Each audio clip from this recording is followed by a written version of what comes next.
지금 우리 바로 곁에서 벌어지고 있는 작은 가게들의 대붕괴, 이 거대한 폭풍 속에서 어떻게 살아남을 수 있는지 그 핵심을 지금부터 이야기해 보겠습니다. 늘 출근길에 마주치던 어제까지만 해도 따끈한 김밥을 팔던 그 가게 문이 오늘 아침엔 굳게 닫혀 있습니다. 아마 다들 한 번쯤은 겪어보셨을 거예요. 이 작은 변화가 실은 정말 거대한 폭풍이 오고 있다는 신호입니다. 이게 그냥 경기가 좀 안 좋아서 그런 걸까요? 아닙니다. 새벽부터 밤늦게까지 진짜 누구보다 열심히 일한 우리 이웃들이 왜 속수무책으로 무너지고 있는 걸까요? 그 답, 생각보다 훨씬 복잡합니다. 자, 이제 한번 제대로 파고 들어가 보죠. 지금 자영업자들을 덮치고 있는 건요, 단순한 불황이 아니에요. 완전히 다른 4개의 거대한 파도가 한꺼번에 몰아치는 말 그대로 퍼펙트 스톰입니다. 첫 번째는 모든 걸 온라인으로 바꿔버리는 기술의 파도. 두 번째는 도저히 감당이 안 되게 오르기만 하는 비용의 파도.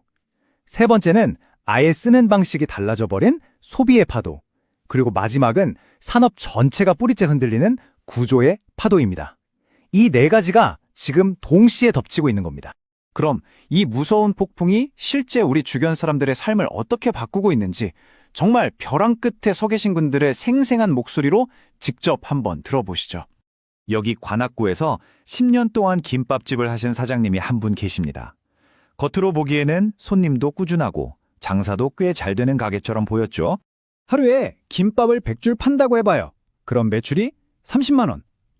나쁘지 않은데? 싶으시죠? 근데 여기서 직원 월급 주고 월세 내고 이것저것 다 빼고 나면 사장님이 새벽 5시에 나와서 밤 10시까지 17시간을 꼬박 일하고 손해주는 돈, 이걸 시급으로 계산해보니까 4,800원입니다. 최저시급은커녕 정말 말도 안 되는 돈이죠? 10년의 대가가 바로 이거였습니다.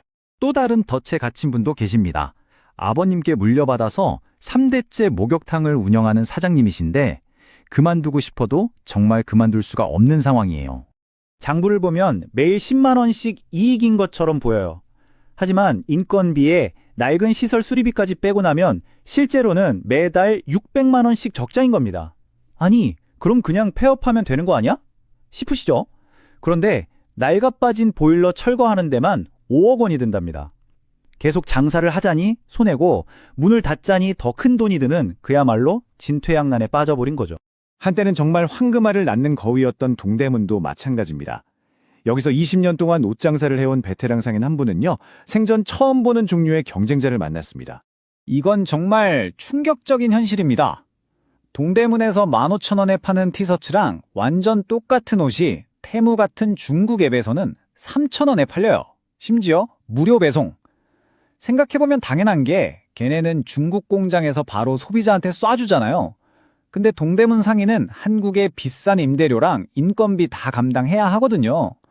이건 애초에 싸움 자체가 안 되는 겁니다.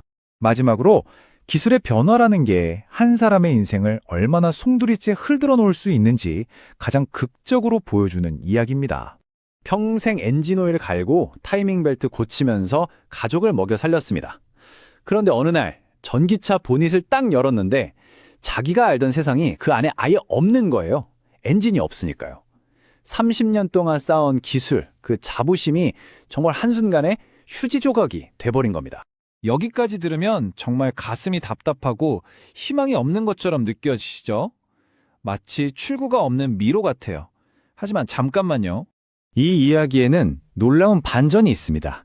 이렇게 절망적인 폭풍 속에서도 어떤 사람들은 살아남은 걸 넘어서 오히려 더 크게 번창하고 있거든요. 바로 이겁니다. 이 차이를 한번 보세요.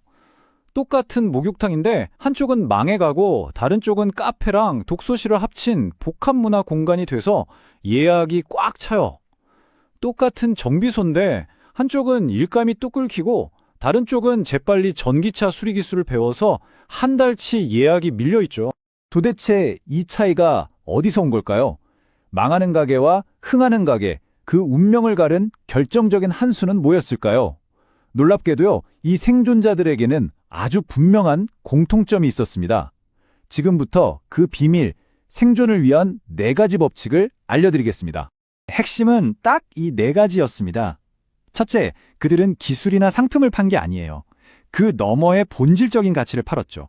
정비사는 안전한 이동을, 목욕탕은 편안한 휴식을 판 겁니다. 둘째, 가격 경쟁에 뛰어들지 않고 비싸도 살 수밖에 없는 이유, 즉 압도적인 차별점을 만들었어요. 셋째, 온라인으로는 절대 따라할 수 없는 특별한 경험을 제공했고요. 그리고 가장 중요한 넷째, 위기가 터지고 나서 허둥댄 게 아니라 저 멀리서 파도가 보일 때 먼저 서핑보드에 올라탔습니다. 자, 이제 이 질문들을 여러분 자신에게 한번 던져볼 시간입니다. 이건 더 이상 남의 얘기가 아닙니다. 바로 우리 모두의 이야기예요. 지금 여러분이 하고 있는 일을 이 4가지 기준으로 한번 냉정하게 점검해 보세요. 기술이 완전히 바뀌어도 내일은 꼭 필요한 일인가요? 원가가 올랐을 때 당당하게 가격을 올릴 만한 나만의 강점이 있나요? 내 일이 혹시 앱이나 온라인 서비스로 대체될 가능성은 없나요? 그리고 나와 연결된 다른 산업이 무너져도 나는 홀로 설 수 있으니까? 만약 이 질문들 중에 단 하나라도 선뜻 예스라고 답하지 못했다면 우리에겐 더 이상 머뭇거릴 시간이 없습니다. 괜찮아지겠지. 조금만 더 버티면 나아질 거야. 그렇게 기다렸던 사람들은 결국 모두 무너졌습니다. 변화의 속도는 우리가 생각하는 것보다 훨씬 더 빠릅니다. 폭풍은 이미 시작됐습니다. 우리는 그 한가운데 서 있고요. 이제 질문은 과연 변화가 올까가 아닙니다. 질문은 이것입니다. 당신은 그 변화에 맞설 준비가 되었는가?